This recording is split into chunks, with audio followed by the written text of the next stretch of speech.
mufasir yang mufasir yang memiliki pengaruh penting dalam perkembangan ilmu tafsir seperti Ibnu Katsir, Muhammad Abduh, At-Tabari dan Al-Qurtubi. Nah, tapi ternyata nggak sembarang orang bisa dikatakan tokoh dan dikaji. Ya, ada indikator-indikator yang harus diperhatikan. Pertama adalah integritas dan keilmuannya. Ya, ada standar moralitas, kedalaman ilmu, punya jiwa kepemimpinan dan track record keberhasilan yang diakui. Kemudian yang kedua adalah memiliki karya yang monumental, yang menghasilkan, yang memberikan manfaat luas bagi masyarakat dan perkembangan ilmu pengetahuan, dan memiliki kontribusi dan pengaruh yang dalam pemikiran, terus memberikan keteladanan maupun kepemimpinan di zamannya. Kemudian adapun tujuannya, tujuan penelitian tokoh ini yang pertama adalah memahami pemikiran, konsep, dan gagasan tokoh secara utuh, dan mengetahui motivasi, strategi, dan kontribusi tokoh tersebut dalam karyanya. Kemudian mengkaji kelebihan, kelemahan, dan relevansi pemikiran tokoh di masa kini. Kemudian yang terakhir, hmm, mengambil nilai dan pelajaran akademik dari pemikiran tokoh tersebut. Nah, kemudian terus yang perlu digarisbawahi, menilai tokoh itu tidak harus menunggu tokohnya wafat. Ya, tidak harus menunggu wafat ya. Jadi tokoh yang masih hidup juga dapat diteliti selama memiliki kontribusi ilmiah dan problem akademik yang menarik untuk dikaji. Nah, adapun yang terakhir, objek penelitian tokoh. Jadi apa aja yang dikaji dalam penelitian tokoh ini? Pertama ada konstruksi pemikirannya. Jadi bagaimana tokoh itu membangun gagasannya. Terus yang kedua, mengkaji kondisi sosial dan sejarah yang mempengaruhi pemikiran si tokoh. Yang ketiga, apa langkah dan metode yang digunakan tokoh, dan eh, keaslian pemikiran serta pengaruhnya bagi ilmu pengetahuan dan konteks kimia. Nah, untuk ke objek penelitiannya nggak ada ya di PPT sini. Oke, selanjutnya akan dilanjutkan oleh rekan saya untuk pembahasan metodologi penelitiannya. Silakan Pak Zul.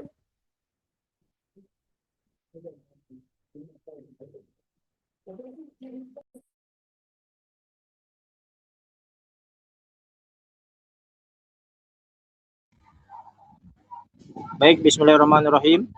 Eh, saya akan melanjutkan apa yang telah dijelaskan oleh presenter yang pertama, bahwa beberapa tujuan dan beberapa fungsi daripada metode penelitian tokoh. Kemudian kami akan lanjutkan. Yang pertama adalah metode yang digunakan kebanyakan adalah metode kualitatif. Kenapa kok dasar metode ini lebih ditekankan kepada kualitatif? Karena memang nanti pada saat pada saat penelitian itu kan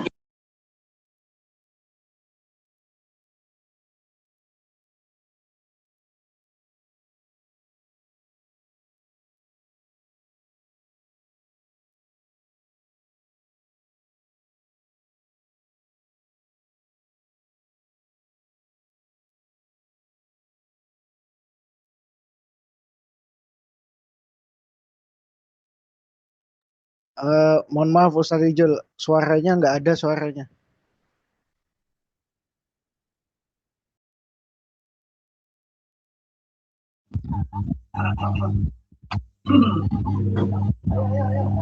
cek.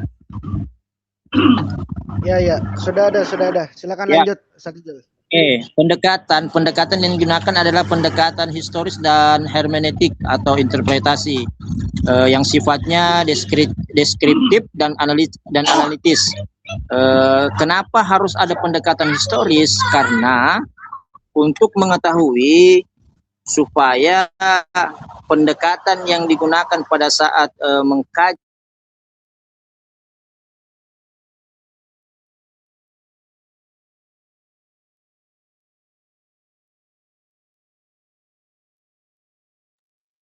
Bilang lagi Ustaz suaranya. Ya. Sepertinya sinyal di daerah beliau. Cek, cek, cek. Ya, Ada. sudah masuk. Ada ya? Ada. Kemudian kenapa harus ada hermeneutik? Supaya memang kita harus mengenal bagaimana sosial kehidupan bermasyarakat yang bisa berintegrasi dengan kehidupan bermasyarakat, seperti apa tokoh itu dalam bersosial, sehingga kita mengetahui latar belakang tokoh ini memang memiliki hubungan erat dengan kemasyarakatan, kemudian dengan sesama manusia, dia memiliki sifat humanis. Ini penting dalam penelitian tokoh. Selanjutnya sifatnya adalah deskriptif dan analitis. Nah, kenapa harus deskriptif? Karena memang bukan selain hanya menggambarkan tokoh, tetapi kita juga tidak hanya menerima secara normatif atau secara objektif saja, tetapi kita juga harus menganalisa bahwa tokoh ini kenapa kok pemikiran beliau seperti ini. Nah, di sinilah kita bisa menganalisa apakah sejalan dan relevan dengan kehidupan saat ini. Nah, mungkin begitu. Selanjutnya dari sumber data.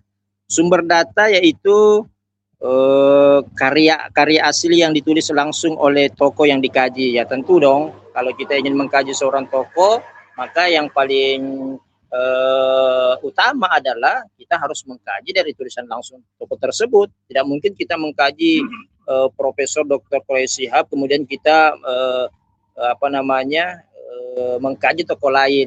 Tentunya kita akan memperdalam tokoh tersebut. Dan itu yang sumber primernya. Kemudian yang sumber sekundernya akan diperkuat oleh buku, jurnal, dan tesis yang berkaitan dengan pendapat-pendapat beliau, apakah relevan, apakah masih bisa digunakan di saat ini, kemudian apa kontribusinya untuk dalam karya ilmiah tersebut. Selanjutnya teknik pengumpulan. Teknik pengumpulannya juga harus didokumentasikan. Penulisan dokumen tertulis dan kritik sumbernya, melakukan verifikasi untuk menguji validitas dan autentisitas data. Nah, setelah kita mendapatkan informasi dari sumber karya-karya asli dari tokoh tersebut, kemudian diperkuat dengan sumber sekundernya, di sana juga ada verifikasi untuk menguji validitas, benar nggak apa yang disampaikan ini, benar nggak tulisan yang diperkuat oleh, contoh misalnya Prof. Quraish Shihab ini menulis ini atau ada kaitannya dengan beliau. Nah, ini perlu divalidasi dan untuk menjaga kemurnian data dan betul-betul data itu asli dari tokoh tersebut atau tulisan-tulisan yang beliau keluarkan. Selanjutnya,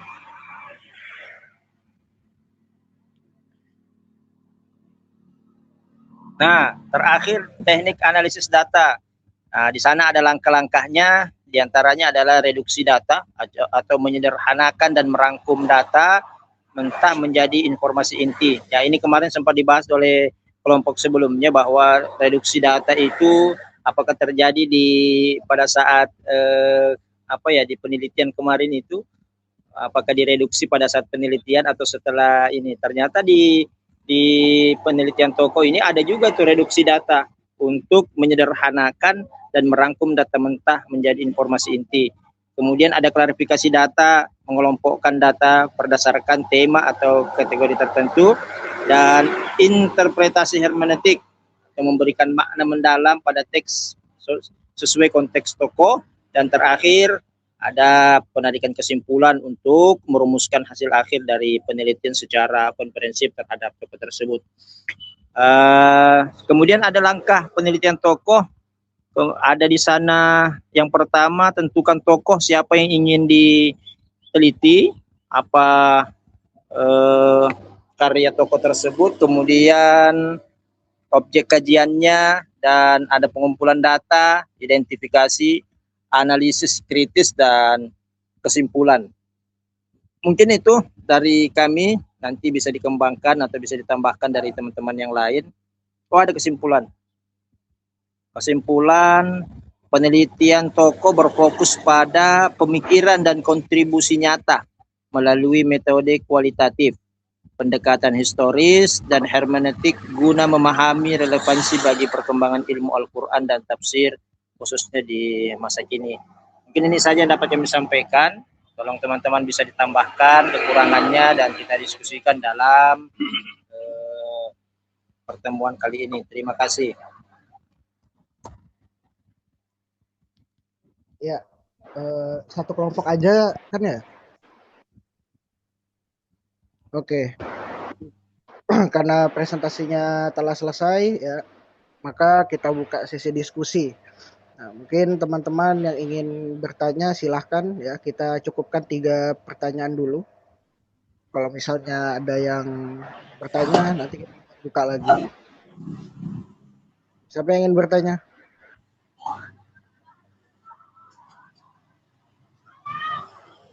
Oke, Ustaz Syahrul ya, silakan. Ya baik, terima kasih kepada moderator yang sangat luar biasa pada hari ini. Terima kasih atas kesempatannya. Di sini saya ingin bertanya mengenai metodologi penelitian tokoh tentang data primer dan data sekundernya. Nah, kemarin kan di saat Pak Fuad menjelaskan kalau dikatakan kalau misalkan nih memang ada kesempatan untuk melakukan wawancara kepada yang punya kitab itu akan lebih baik daripada kita cuma meneliti kitabnya saja. Nah, di sini saya ingin bertanya tentang wawancara. Apakah misalkan nih tokohnya sudah meninggal, akan tetapi ada anaknya, ada murid-muridnya. Nah, di sini apakah kita melakukan wawancara kepada anak-anak beliau atau murid terdekat beliau atau istri-istri beliau itu bisa disebut sebagai data primer di dalam penelitian tokoh karena orangnya ini nggak ada. Itu yang pertama. Kemudian apakah data-data misalkan ceramah-ceramah beliau yang ada di YouTube atau di radio bisa kita gunakan sebagai data primer di dalam penelitian kita atau yang saya sebutkan tadi seperti wawancara anak-anak, wawancara murid, wawancara istri dan ceramah beliau di YouTube itu masuk ke data sekunder. Nah, mungkin itu pertanyaan saya. Terima kasih. Ya,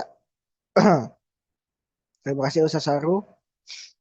Bagaimana pemateri ingin dijawab apa tampung dulu? Bagaimana? Jawab apa tampung dulu? Mau dijawab apa tampung dulu? Tampung Kayaknya dulu, ditampung dulu. kayaknya pengen tampung dulu. Ya, oke. Oke, yang kedua, silahkan. Siapa? Tolong raise hand.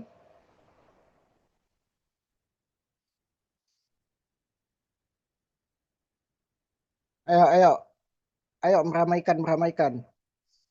Mana ini? Gak ada yang raise hand. Ayo, Mbak Fatimah, cepat. Tanya, meramaikan. Ayo.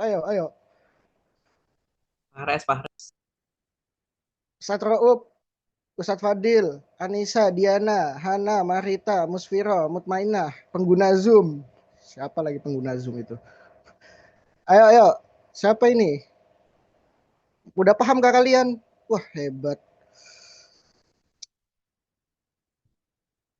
Ayo, kayaknya pada tidur ini kayaknya nih. Gak ada. Fares. Silakan, Ustaz Fares. Aman.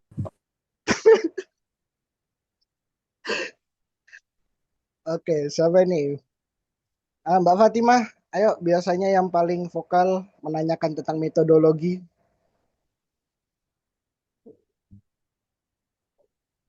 Saya mau nanya, izin Ya, moderator.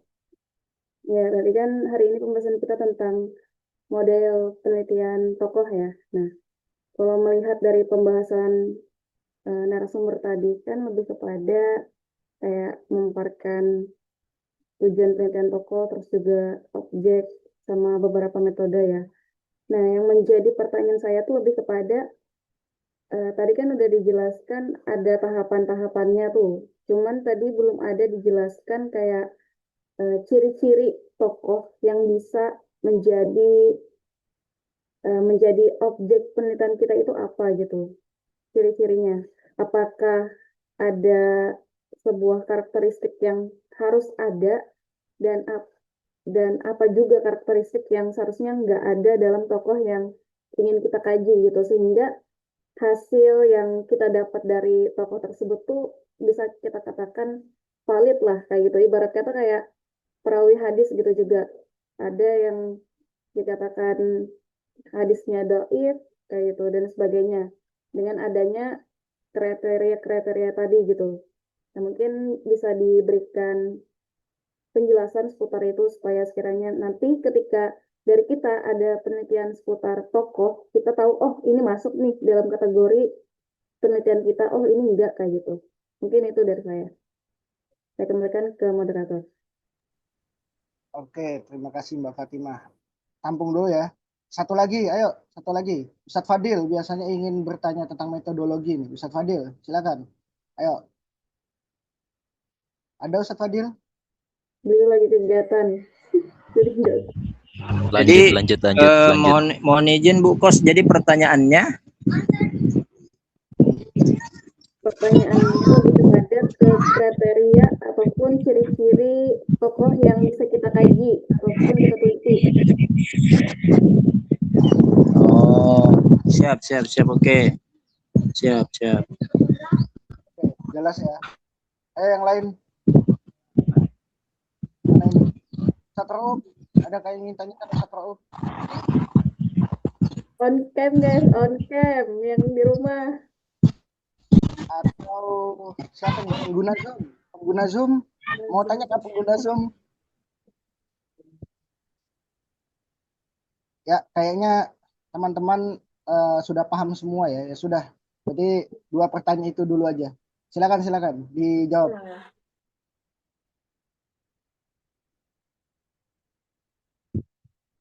Kan Pak Zul barangkali dulu bisa duluan. Oke. Halo. Ya, silakan. Cek. Jelas. juga. Ya. Baik. Pertanyaan dari Mas Syahru sangat bagus. Apakah ketika Dr. Fuad pernah mengatakan bahwa memang idealnya adalah dalam penelitian tokoh ketika tokoh tersebut masih hidup, memang alangkah idealnya, alangkah baiknya kita langsung mendatangi untuk wawancara untuk menguatkan data kita valid dan lebih otentik dalam penelitian itu. Tetapi ketika sudah meninggal, apakah memungkinkan kita mewawancara seperti yang disebutkan tadi, istri, kemudian anak, kemudian murid, apakah itu masih juga dalam status bahwa ini masuk dalam sumber primer? Pemakalah atau presenter mengatakan bahwa ya dia masuk dalam sumber primer juga. Kenapa? Karena istri, contoh istri nih, pasangan hidup kita gitu loh, iya kan? Dialah yang mengetahui keseharian hidup kita. Dia yang mengetahui kehidupan kita, kebiasaan kita seperti apa. Maka sumber dari istri ya bisa dijadikan sumber primer. Karena memang kehidupannya selalu berdua kan, selalu bersamaan kan. Nah, lain lagi ceritanya kalau misalnya tokoh tersebut memiliki lebih satu dari istri misalnya. Nah, ini harus didatangi satu-satu. Tapi kalau dia cuma punya satu, maka itu bisa dijadikan sumber primer menurut presenter. Kemudian anak pun juga begitu, karena kan anak ini mengetahui bagaimana perjalanan hidup seorang ayahnya, karirnya, kemudian bagaimana dia memberikan kontribusi dalam perjalanan hidupnya. Tentu anak pasti tahu. Tidak mungkin anak ini tidak mengetahui orang tuanya. Nah, itu. Begitu juga dengan murid yang mengetahui cara mengajar gurunya, kemudian pemikirannya akan bisa disalurkan melalui muridnya. Sebagaimana tradisi-tradisi ulama kita dulu, ketika para guru meninggal, maka muridnya yang melanjutkan untuk mendokumentasikan apa yang telah digagas dan apa yang telah dibuat oleh gurunya. Mungkin itu, dan itu masih masuk dalam sumber primer, masih masuk. Terus apa tadi yang kedua itu yang sekunder, Mas Syahrul? Ceramah-ceramah beliau yang terekam di YouTube atau di radio. Ya, baik. Tentu apa yang terekam di YouTube, kemudian apa yang terekam di radio, ketika itu masih asli, belum ada dipotong-potong atau masih asli suara beliau dan tidak diplesetin, maka itu bisa jadi sumber primer juga, sama dengan tulisan yang beliau buat, kemudian buku masuk dalam daftar bahwa ini bisa dijadikan sebagai sumber sekunder, karena memang ini berkaitan dengan kehidupan beliau dan beliau pernah mengucapkan itu. Tetapi ketika dipelentir bahwa ada yang terputus misalnya, nah ini kan nanti ini akan diperkuat dengan buku-buku, kemudian tulisan-tulisan beliau. Kalau misalnya ada yang bertentangan kan bisa kelihatan tuh bahwa rekaman ini rekaman palsu nih, rekaman yang dibuat-buat. Tapi kalau dia sejalan, maka itu bisa jadikan sumber sekunder untuk memperkuat tulisan dari tokoh tersebut. Mungkin begitu, Mas Syahrul. Iya, baik. Tadi ada kata-kata hari ini sedikit dari Ustadz Ijul ya, sampai membuat para audiens geleng-geleng tadi. Oke, langsung kita serahkan ke Ustadz Syahrul. Biasanya ada tanggapan nih. Ya, silakan Ustadz Syahrul. Gimana?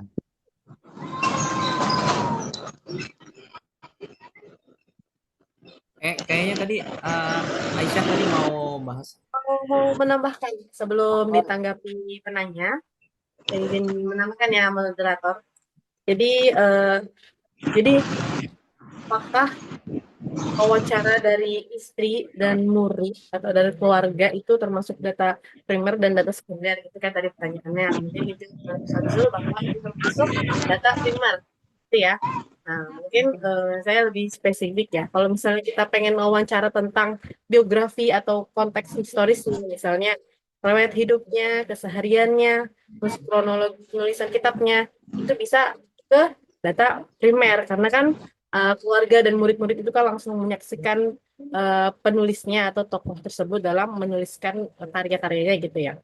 Tapi kalau misalnya ketika yang ingin diwawancaranya ini tentang gagasan, tentang pemikiran si tokoh, itu nanti termasuk ke data sekunder gitu, karena kalau dari keluarga atau murid itu kan termasuk interpretasi atau dari pemahaman orang lain terhadap pemikiran sang tokoh tersebut, kayak gitu. Jadi bukan gagasan murni atau pemikiran langsung dari tokohnya, jadi itu termasuk data sekunder, seperti itu. Itu tambahannya sedikit. Saya kembalikan ke moderator. Ya, terima kasih untuk tambahannya ya.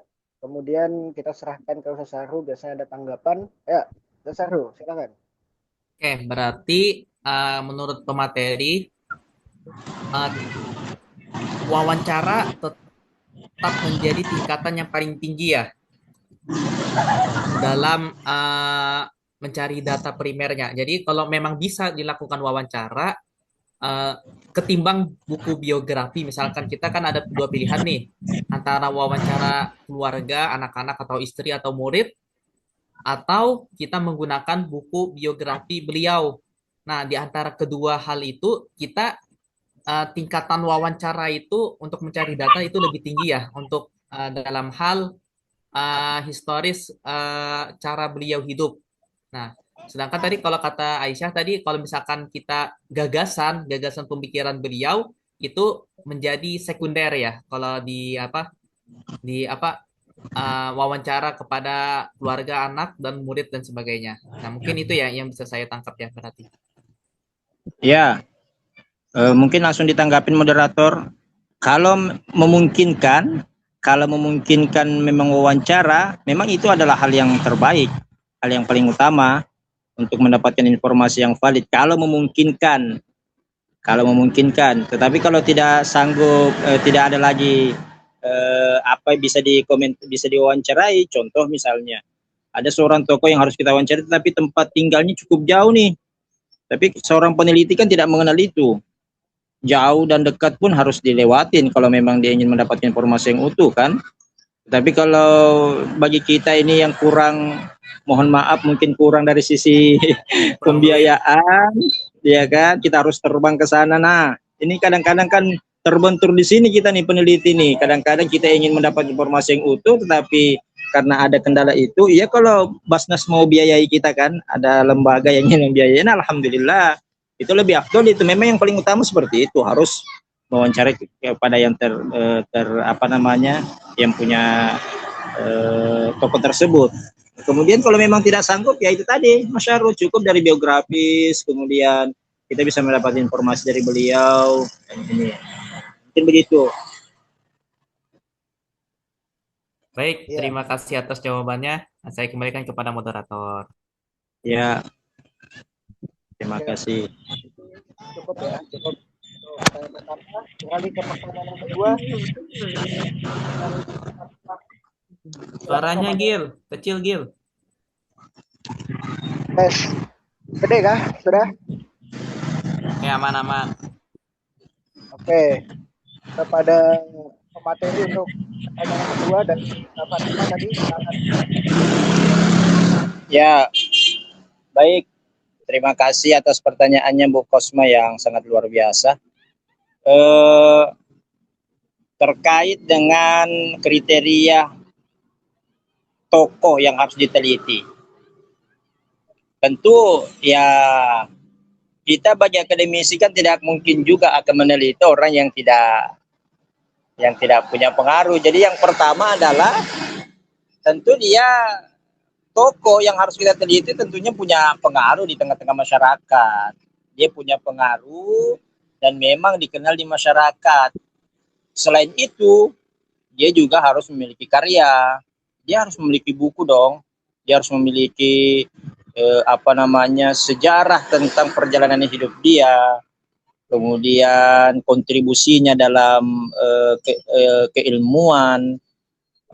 Kan tidak mungkin juga yang kita teliti ini orang-orang yang tidak punya pengaruh di akademik ataupun orang-orang yang tidak terkenal nih di dunia akademisi.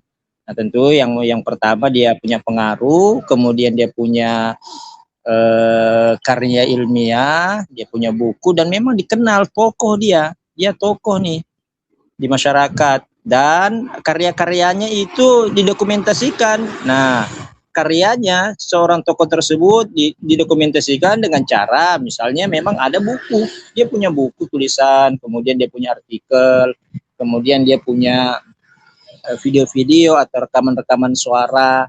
Nah, ini yang menjadi kriteria dia. Dan memang ya tentunya kalau dalam agama kita pasti seorang ulama lah.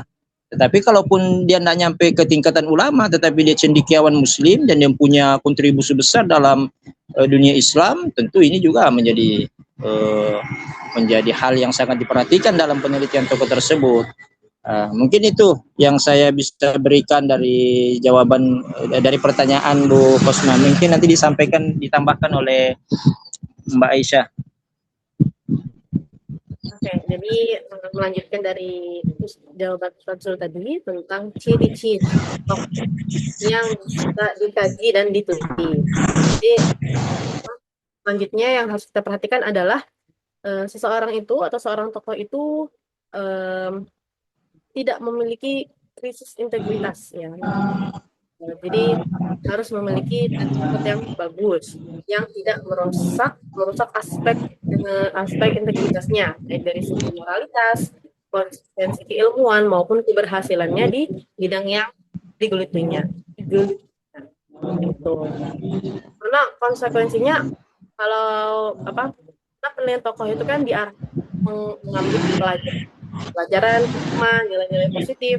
Jadi kalau misalnya figurnya tidak memiliki integritas dan moralitas yang diakui, dia tidak memenuhi syarat dasar sebagai tokoh yang layak diteliti secara akademis. Gitu. Kemudian ciri-ciri lainnya dia memiliki pemikiran yang khas atau program akademik. Gitu. Jadi tokoh Jangan hanya pengikut ya, pengikut atau meniru pemikiran orang lain aja tanpa memiliki oris pemikiran yang asli atau keunikan atau gagasan yang khas gitu. Karena konsekuensinya karena penelitian itu harus didasari oleh latar belakang ya, latar belakang salah atau problem riset yang menarik. Kalau misalnya tokohnya itu biasa-biasa aja, tidak menimbulkan perdebatan gitu kan atau dinamika ilmiah, jadi nggak ada alasan akademik untuk meneliti hal tersebut.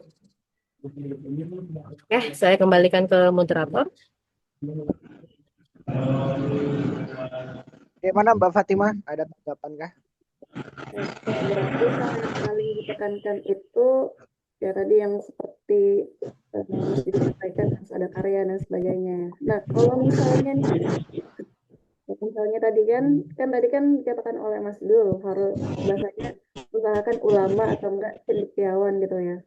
Nah, kalau misal kadang kan kita bisa juga tuh neliti tokoh yang bahasanya dia nggak punya nama, dia nggak dikategorikan seorang kiai ataupun ulama, dia juga bahasanya nggak punya karya, tapi bahasanya ada hal yang condong menarik menarik dalam hal aspek keilmuan yang mungkin aja belum pernah dikaji sebelumnya gitu, sehingga bahasanya kalaupun tokoh ini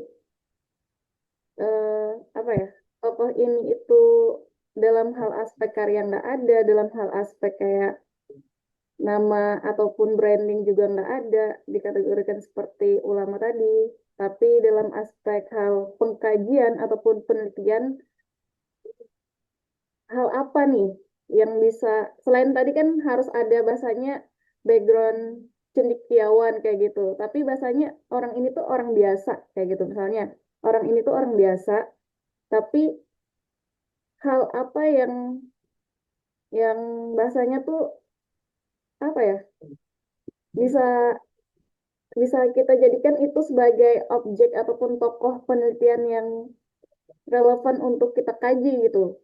Selain yang tadi ciri-ciri tadi itu, yang harus ulama, yang harus punya karya, yang harus bahasanya ada hal, ya pasti semua tokoh itu punya hal positif ya.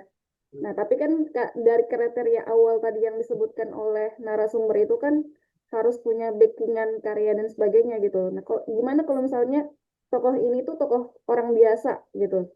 Tapi dalam hal aspek, mungkin aja kita ambil dari segi aspek living Qurannya dari beliau.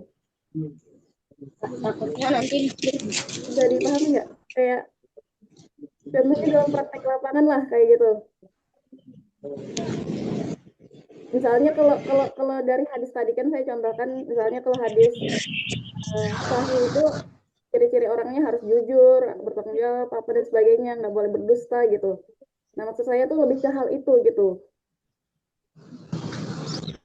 Kalau misalnya itu yang dilakukan ataupun kita teliti dengan background orang biasa, nggak ada dari pendidikan dan sebagainya.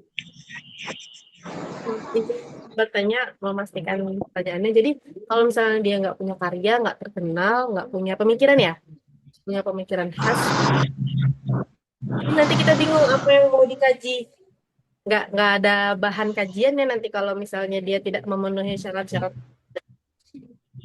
Atau maksudnya cuma dalam hal apa gitu yang jadi objeknya. Misalnya Fatima mungkin ketemu gitu kan, ada tokoh yang dikaji, tapi tokoh ini tidak punya karya, tidak. Tapi untuk seseorang itu dikatakan tokoh itu juga ada syarat-syaratnya. Jadi ketika misalnya seseorang itu tidak punya karya, tidak pengaruh gitu kan, menjadi teladan yang baik, dikatakan tokoh. Jadi untuk dikatakan tokoh juga aja itu ada syaratnya.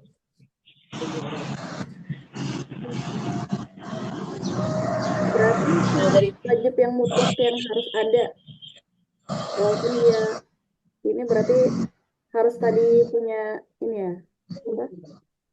Misalnya Indikator. gitu lah ya, apa yang ingin kaji.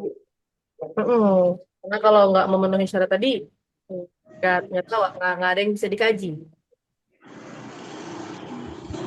Mungkin saya tambahkan sedikit. Tadi ketinggalan Bu Kosma bahwa tokoh-tokoh yang kita harus teliti itu adalah tokoh tentunya yang memiliki hubungan dengan akademik kita. Contoh misal kita memiliki tesis nih atau memiliki judul tentang sebuah persoalan, kan tentunya harus ada hubungannya dengan tokoh tersebut kan. Kalau misalnya tidak diberikan kriteria, dia tidak punya buku, kemudian dia tidak terkenal, kemudian dia tidak punya gagasan dan pemikiran, terus dari sisi mananya nanti nih kita mau ini kan, bahwa memang ada yang mengatakan bahwa majuhulun masyhurun fis sama wa majhulun fil ard, kan yang begitu, ada itu. Bahwa seperti Uwais Al-Qarni itu, bahwa dia tidak terkenal nih di bumi, tapi namanya melangit kan. Tetapi dalam hal penelitian, kalau seperti itu, dari sisi mananya nanti yang bisa dikoneksikan dari sisi akademis kita. Maka itu tadi harus ada kriteria itu supaya ada hubungan akademis kita nanti. Kalau mungkin dari sisi abstrak atau sisi non akademis misalnya, ya kita mungkin penelitian yang tidak bisa didokumentasikan kan, tapi kan kita ingin berbicara bagaimana tulisan kita nanti ini, penelitian kita ini dibaca orang nih, dari sisi mananya kriteria yang bisa kita ikuti dari beliau, mungkin begitu. Oke, baik. Terima kasih. Saya boleh mungkin minta nanti file referensinya yang disampaikan oleh narasumber mengenai kriteria ini gitu. Oh ya, saya ingin menanggapi sedikit tadi tanggapan dari narasumber mengenai pertanyaan Syahri tadi. Apakah diizinkan? Boleh, silakan Bu Kosma, apa sih yang nggak boleh buat Bu Kosma? Oke, tadi kan sempat tuh Mas Zul menyampaikan kalau kayak saudara, kayak istrinya, kayak muridnya itu bisa digolongkan sebagai sumber primer ya, primer. Nah, setahu saya belajar juga yang kalau kita bahas misalnya penelitian tokoh gitu ya. Misalnya tokoh Ibnu Qayyim, atau nggak usah jauh-jauh deh, misalnya Gurus Kumpul kayak gitulah ya, Gurus Kumpul yang ada di Kalimantan. Nah, kalau misalnya judul kita itu mengangkat manusia jauh kayak gitu kan, maka pertama dalam penelitian kita ataupun data premier kita, sumber premier kita adalah Gurus Kumpul. Selain Gurus Kumpul, itu dikategorikan sumber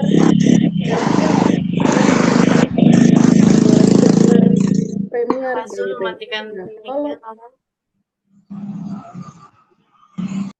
kalaupun yang kayak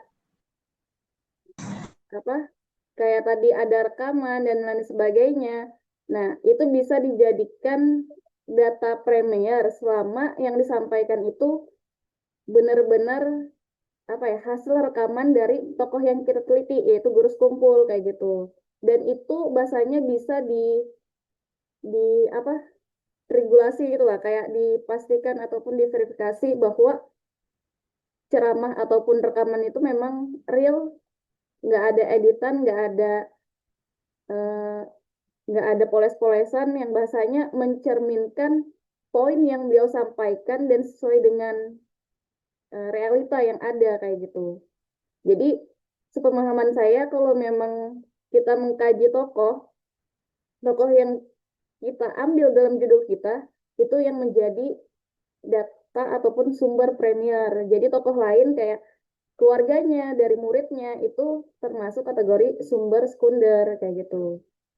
Sama halnya kayak tesis, kayak skripsi, kayak artikel jurnal, itu juga termasuk sumber sekunder yang saya ketahui kayak gitu. Kalau untuk mengkaji tokoh. Oke, itu aja, mungkin saya kembalikan ke moderator. Terima kasih. Oke, baik. Sudah jelas ya berarti ya untuk pertanyaannya. Oke. Mungkin izin moderator, saya ingin tanggapin dari Bu Kosma. Oke, silakan. Mungkin saya akan tanggapin bahwa memang seyogianya idealnya adalah ketika kita meneliti seorang tokoh, misalnya tadi itu guru sekumpul, memang sumber bukan premier tapi primer bahwa sumber utamanya memang tokoh tersebut kan. Yang jadi persoalan adalah kalau beliau wafat nih, itu kan tadi pembahasan kita kalau ketika beliau wafat. Nah, ketika beliau wafat, maka ya memang orang-orang terdekat beliau seperti istri, anak, dan murid beliau yang langsung belajar. Nah, memang Bu, bisa kan dijadikan sumber primer itu. Jadi persoalannya di mana Bu Kos? Kalau itu menjadi sumber primer. Bisa dijadikan sumber primer, tadi kata saya, tapi harus diverifikasi ataupun diregulasi dulu sebelum diambil menjadi data premier. Sama halnya kayak tadi, Betul. Betul itu Bu Kos, makanya di akhir kami sebutkan tadi tuh ada validitas kan, ada validitas dari sumber-sumber yang kita dapatkan. Setelah kita dapatkan sumber primer dan sekundernya, maka tetap ada validitas untuk mencocokkan benar nggak nih rekaman beliau ini hasil dari beliau sendiri atau ini dipotong-potong atau tidak utuh informasi dari beliau. Maka memang ada validitas tadi di belakang tuh kami sampaikan dan otentitas data yang langsung dari toko tersebut, supaya untuk menjaga keaslian dan kemurnian dari pemikiran atau gagasan dari toko tersebut. Mungkin itu Bu Kos. Kemudian terkait dengan rekaman. Tadi saya sebut rekaman jadi sumber sekunder ya? Iya, saya sepakat kalau memang itu jadi sumber primer. Tadi mungkin saya salah Bu Kos. Mohon maaf dan terima kasih atas ininya, masukannya. Memang betul. Kalau memang rekaman itu utuh dan rekaman itu tidak tidak dipotong-potong dan tidak ditambah-tambahkan dan dilebih-lebihkan, dan memang dia masuk dalam sumber primer utama, masuk seperti wawancara itu tadi. Kalau dengan syarat ya, artinya syaratnya adalah dia tidak murni asli dari perkataan beliau, tidak dipotong dan tidak ditambah-tambahkan. Dan memang itu benar kalau masuk dalam sumber primer. Kalau memang saya tadi katakan itu sumber sekunder, berarti mohon maaf, berarti ada keseleo tadi itu. Mungkin itu Bu Kos. Terima kasih atas masukannya. Terima kasih atas tambahan dan perhatiannya. Mungkin ada mau ditambahkan dari Mbak Aisyah? Cukup.